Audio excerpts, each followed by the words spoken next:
جبکہ زیام نے اس کی بات پر اسے دیکھا۔ تم مجھے میرے منہ پر کھڑوس کہہ رہی ہو؟ اس نے حیرانگی سے پوچھا تو ریش کھلکھلا کر ہنسی۔ تو کیا غلط کہا میں نے؟ وہ آنکھیں مٹکاتی بولی تو زیام سوچ میں پڑ گیا کہ کیا کہے۔ چھوڑیں، آپ کو جواب نہیں ملے گا کیونکہ یہ سچ ہے کہ آپ کھڑوس ہیں، اس لیے ساری باتیں چھوڑیں اور چپ چاپ قہوہ پئیں، پھر آپ نے گھر کی صفائی بھی کرنی ہے۔ وہ اسے ٹیز کرنے والے انداز میں کہہ کر اپنی مسکراہٹ سے اسے اور چڑھاتی وہاں سے اٹھ کر اپنے کمرے کی جانب بڑھ گئی، جبکہ زیام اسے دیکھ کر رہ گیا جو اس سے دوستی کرنے کے بعد کچھ زیادہ ہی اس سے فری ہو گئی تھی۔ پورے 4 بجے وہ اس ریسٹورنٹ میں موجود تھا جس میں وہ پہلی بار افشین یعنی اردل سے ملا تھا۔ اس نے پورے ریسٹورنٹ میں نظریں گھمائیں مگر اسے کہیں پر بھی وہ نظر نہ آئی۔ لگتا ہے ابھی آئی نہیں۔ چلو آج ہم ویٹ کرتے ہیں ان کا، پچھلی بار انہوں نے کیا تھا۔ وہ دل ہی دل میں خود سے بولا اور ایک خالی ٹیبل کی جانب بڑھ گیا۔ سر، کیا آرڈر کرنا پسند کریں گے؟ اس کے بیٹھنے کے 2 منٹ بعد ویٹر اس کے پاس آتا پوچھنے لگا۔ میں تھوڑی دیر بعد آرڈر کروں گا، ابھی کسی کا ویٹ کر رہا ہوں۔ وہ مسکرا کر بولا تو ویٹر اوکے سر کہتا وہاں سے چلا گیا۔ کچھ دیر انتظار کے بعد آخر ریسٹورنٹ کا دروازہ کھلا تھا اور وہ اندر آئی تھی، جبکہ اسے دیکھ کر عادیان نے اپنی ہنسی چھپائی۔ وہ نیون کلر کی قمیض اور اورنج کلر کی کیپری کے ساتھ یلو دوپٹہ گلے میں ڈالے، بالوں کی ٹیل پونی کیے، سر پر بہت ساری کلپس لگائے، گرین چوکرز اور آج گلابی رنگ کی چمکیلی لپسٹک لگا کر اپنے عجیب و غریب حلیے کے ساتھ وہاں موجود سب لوگوں کی توجہ اپنی جانب کر گئی تھی۔ دیکھا جائے تو افشین صحیح کہتی تھی کہ اردل میں کانفیڈنس بہت زیادہ ہے۔ تبھی تو سب لوگوں کی خود کو عجیب نظروں میں سے دیکھنے پر بھی وہ پورے ایٹیٹیوڈ سے چل کر عادیان تک پہنچی تھی۔ اس کی اس حلیے پر عادیان نے اس بار اسے عجیب نظروں سے نہیں دیکھا تھا، بلکہ اس بار تو اسے دیکھ کر پھر بھی مسکرا رہا تھا، جبکہ اسے ایسے مسکراتا دیکھ اردل کو اپنی پوری تیاری بیکار لگی۔ ہائے مسٹر عادیان، کیسے ہیں آپ؟ وہ ٹانگ پر ٹانگ رکھ کر بیٹھتی بولی۔ آپ سنائیں افشین صاحبہ، آپ کیسی ہیں؟ کیونکہ میں تو بالکل ٹھیک ہوں اور آپ کو دیکھ کر اور زیادہ ٹھیک ہو گیا ہوں۔ وہ گہری مسکراہٹ سے بولا تو اردل سے عادیان کے چہرے سے نظریں ہٹانا مشکل ہوا، کیونکہ وہ ویسے تو خوبصورت تھا ہی مگر مسکراتے ہوئے اور زیادہ دلکش لگ رہا تھا۔ مجھے کیا ہونا ہے؟ دیکھ تو رہے ہیں آپ کہ میں بالکل فٹ فاٹ اور بے حد خوبصورت ہوں۔ وہ نظریں پھیرتی ایک ادا سے اپنی پونی ٹیل کو دائیں ہاتھ سے جھٹکا دیتی بولی۔ جی جی بالکل، آپ واقعی بے حد خوبصورت ہیں، وہ سچے دل سے بولا۔ پتہ ہے مجھے کہ میں خوبصورت ہوں، تبھی تو میرے 5 بوائے فرینڈز ہیں، وہ ترچھی مسکراہٹ سے بولی تو عادیان ہنس پڑا۔ تو بتائیں کیا کھائیں گی آپ؟ ویسے کھانے سے یاد آیا، آپ کے دوست کیوٹی اور بیوٹی کیسے ہیں؟ اس نے اس کے ہاتھوں کو دیکھ کر پوچھا۔ اس کی اس طرح سے بات کرنے پر اردل کا دل ہول رہا تھا، کیونکہ سامنے بیٹھا شخص نہ پہلی ملاقات پر اس کی عجیب حرکتوں سے تنگ آیا تھا نہ آج آ رہا تھا۔ جی ٹھیک ہیں وہ دونوں، رہی بات کھانے کی تو میں بتا دوں کہ یہاں کھانا کھانے نہیں آئی، بلکہ میں بتانے آئی ہوں کہ ارے سوری، میں پوچھنا بھول گیا، کیا اب بھی آپ کے سر کی جوئیں آپ کو تنگ کرتی ہیں؟ اگر ہاں تو مجھے بتائیں، میں ان پر کرمنل ٹریسپاس کیس کرتا ہوں۔ آخر کو وہ آپ کی پراپرٹی پر رہتے ہوئے آپ کو نقصان پہنچا رہی ہیں۔ اس کی بات کو بیچ میں کاٹتا اس کے بالوں کو دیکھتا بولا تو اردل نے پہلے اسے حیران ہو کر دیکھا اور پھر اگلے ہی پل وہ ایک لمبا سانس لیتی پھر سے اپنی پرانی ٹون میں آئی تھی۔ سنیں مسٹر، دوسری بات یہ کہ میں آپ کو بتا دوں میری جوئیں میری مرضی، اس لیے آپ کو کوئی حق نہیں میری جوؤں کے خلاف کوئی کیس کرنے کا، جبکہ مجھے ان کے میرے بالوں میں رہنے سے کوئی مسئلہ نہیں ہے۔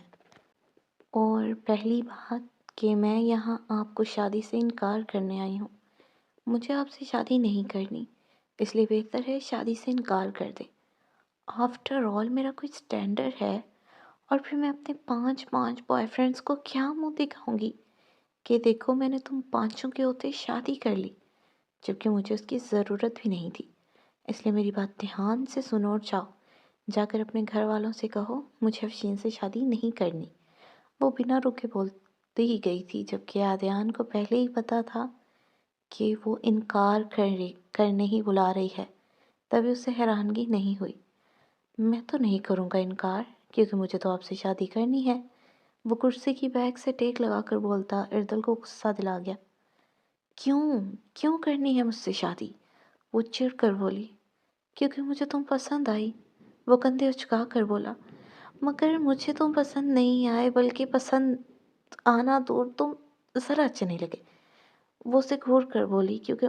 کیوں مجھے کیا ہے جو میں تمہیں پسند نہیں آیا؟ آدیان کو حیرانگی ہوئی کہ اس جیسا خوبصورت اور پرفیکٹ انسان آخر کو اسے پسند کیوں نہیں آیا۔ بس نہیں پسند تو نہیں پسند، اور ایک اور بات، چپ چاپ شادی سے انکار کر دو، ورنہ اگر تم نے اپنی ضد پر رہ کر مجھ سے شادی کر بھی لی نا، تو میں شادی کے بعد کسی بھی راہ چلتے لڑکی کے ساتھ بھاگ جاؤں گی۔ جب تم مجھے ڈھونڈ کر واپس لاؤ گی، میں پھر سے کسی اور کے ساتھ بھاگ جاؤں گی۔ ایسے تم ساری زندگی مجھے پکڑ کر لاتے رہو گے اور میں بھاگتی رہوں گی، وہ اسے ڈراتے ہوئے بولی۔ مجھے کوئی مسئلہ نہیں، میں تمہیں زنجیروں سے باندھ کر رکھ لوں گا، مگر شادی تمہارے ساتھ ہی کروں گا۔ وہ بھی بضد تھا۔ کیا مسئلہ ہے تمہارے ساتھ آخر؟ کہا نا کہ نہیں کرنی شادی، تو سمجھتے کیوں نہیں تم؟ وہ غصے سے ٹیبل پر ہاتھ مار کر کھڑی ہوتی بولی، جبکہ اس کے ایسے ٹیبل پر ہاتھ مارنے اور اونچی آواز میں بولنے پر ریسٹورنٹ میں موجود لوگوں نے ان کی جانب دیکھا۔ مجھے تو کوئی مسئلہ نہیں ہے، بس میرے داجان کو ہے۔ میں تو شادی نہیں کرنا چاہتا تھا، انہیں ہی جلدی تھی، اور انہوں نے مجھے زبردستی تم سے ملنے بھیج دیا۔ میرا تو ارادہ تھا تم سے مل کر انکار کرنے کا، مگر مجھے تم پسند آ گئی، اور میں نے سوچا کہ داجان غلط نہیں ہے، شادی کر لینی چاہیے مجھے بھی، اور 5-6 بچے پیدا کر لینے چاہیے۔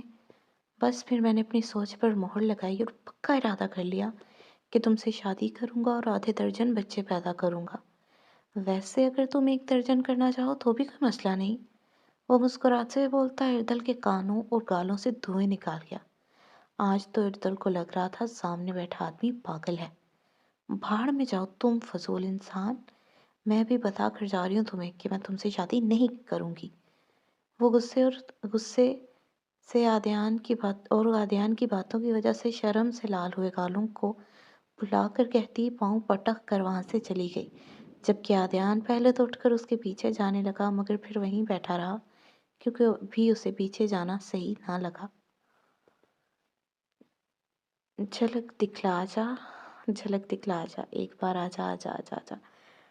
وہ جلدی گھر آ گیا تھا، تبھی کمرے کا دروازہ بند کر کے سپیکرز پر فل آواز میں گانا لگائے خود بھی آنکھیں بند کر کے ساتھ ساتھ گانا گاتا اپنی ہی دنیا میں مگن تھا، جب اچانک ہی گانا بند ہوا تھا اور کمرے میں بس ساور کی ہی بے سوری آواز گونجنے لگی، جو پہلے سپیکر کی اونچی آواز میں دبی ہوئی تھی۔ ارے اسے کیا ہوا؟ بند کیوں ہو گیا؟ وہ اپنی بے سوری آواز سن کر اصل دنیا میں واپس آیا اور حیرانگی سے بولتا آنکھیں کھول گیا، مگر سامنے ہی ابرش کو سپیکر کے پاس کھڑے اور خود کو گھورتا پا کر اس نے تھوک نکلا۔ آپ یہاں کیسے؟ آپ تو اس وقت بوتیک پر ہوتی ہیں، اس نے ڈرتے ڈرتے پوچھا، کیونکہ اسے ایک بار پہلے بھی ابرش سے اونچی آواز پر گانے لگا کر سننے پر بہت ڈانٹ پڑی تھی۔ جلدی آ گئی تھی میں، بالکل ویسے جیسے تم آ گئے ہو، وہ چبا چبا کر بولی۔ سوری، مجھے نہیں پتا تھا کہ آپ جلدی آ جائیں گی، ورنہ میں نہ لگا تھا گانے، وہ سر جھکا کر بولا تو ابریش کو نہ جانے کیوں اس کا شرمندہ ہونا برا لگا۔ نہیں ایسی بات نہیں ہے، تمہارا کمرہ ہے، تم جب چاہو گانے لگاؤ، چاہو تو ڈانس کرو، میں نے تو بس اسی لیے بند کیا کیونکہ میرے سر میں درد ہوتا ہے اونچی آواز سے۔ میں بس کپڑے چینج کر لوں، پھر میں اپنے کمرے میں جا کر آرام کروں گی، تو تم جیسے چاہو سانگ سننا۔ وہ اپنا بیگ صوفے پر رکھتی نرمی سے بول کر ڈریسنگ روم میں گھس کر دروازہ بند کر گئی، جبکہ ظاہر کو یقین نہ آیا کہ مس کھڑوس نے واقعی اسے کچھ نہیں کہا، بلکہ بنا ڈانٹے بنا لیکچر دیے وہ اسے اپنے جانے کے بعد گانے سننے کا کہہ رہی تھی۔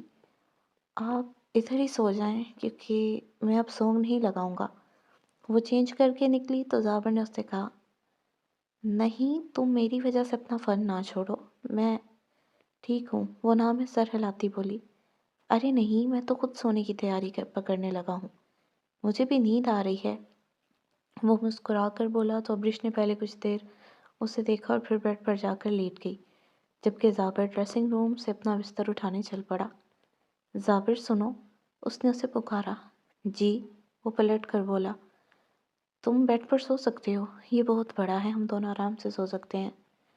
وہ تھوڑا جھجکتے ہوئے بولی، جبکہ اس کی بات پر تو زابر نے اسے حیران ہو کر دیکھا۔ کیا سچ میں؟ اس نے پوچھا تو ابرش نے ہاں میں سر ہلا دیا۔ ہائے، شکریہ آپ کا۔ ویسے میں کبھی بھی نہ سوتا، لیکن نیچے سو سو کر میری کمر درد کرتی ہے اور نیند بھی اچھی نہیں آتی۔ شکریہ آپ کا، اور آپ بے فکر رہیں، میں بالکل بھی اپنی طرف سے آپ کی طرف نہیں آؤں گا۔ وہ بیڈ کی دوسری جانب جا کر لیٹتا پٹر پٹر بولا، جبکہ اس کے اس طرح بولنے پر ابرش کو ہنسی آئی۔ وہ خود بھی لیٹ کر کروٹ دوسری جانب لیتے سو گئی۔ وہ کب سے کالج کے گیٹ کے باہر کھڑی اپنے ڈرائیور کا ویٹ کر رہی تھی، مگر آج وہ بہت لیٹ ہو گیا تھا۔ کالج کے آدھے سے زیادہ لڑکیاں جا چکی تھیں اور اسے فکر ہو رہی تھی کہ آخر اسے لینے کیوں نہیں آئے۔ جب اس کے علاوہ 5-6 لڑکیاں رہ گئیں تب اسے اپنی گاڑی آتی دکھائی دی، جبکہ گاڑی دیکھ کر رمل کا سانس بحال ہوا۔ جیسے ہی گاڑی اس کے پاس آ کر رکی، وہ جلدی سے دروازہ کھول کر اندر بیٹھی تھی۔ اوہ، شکر ہے خان چاچا آپ آ گئے، ورنہ مجھے لگا آپ بھول گئے، وہ گاڑی میں بیٹھ کر بولی، مگر جیسے ہی ڈرائیور نے پیچھے پلٹ کر دیکھا، رمل کی آنکھیں پریشانی اور حیرت سے کھلی تھیں، کیونکہ وہ اس کا ڈرائیور نہیں تھا، نہ ہی ان کی حویلی کا کوئی دوسرا ڈرائیور تھا۔ اس سے پہلے وہ چیختی، سامنے والے نے جلدی سے اس کے چہرے پر کچھ سپرے کیا تھا، جس کی وجہ سے وہ فوراً بے ہوش ہو کر سیٹ پر لڑھک گئی تھی اور ڈرائیور گاڑی کو سٹارٹ کرتا اپنے رستے پر چل پڑا۔ سو ریڈرز، یہ تھی ہماری آج کی ایپیسوڈ۔ امید ہے آپ لوگوں کو اچھی لگی ہوگی۔ اچھی لگی ہو تو لائک کرنا، کمنٹ سیکشن میں بتانا آپ کو ایپیسوڈ کیسی لگی۔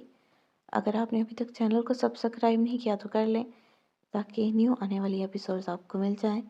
ہنستے رہیں، مسکراتے رہیں، دعاؤں میں یاد رکھیے گا۔ ملتے ہیں اگلی ایپیسوڈ میں، تب تک اپنا دھیان رکھیے گا۔ اللہ حافظ۔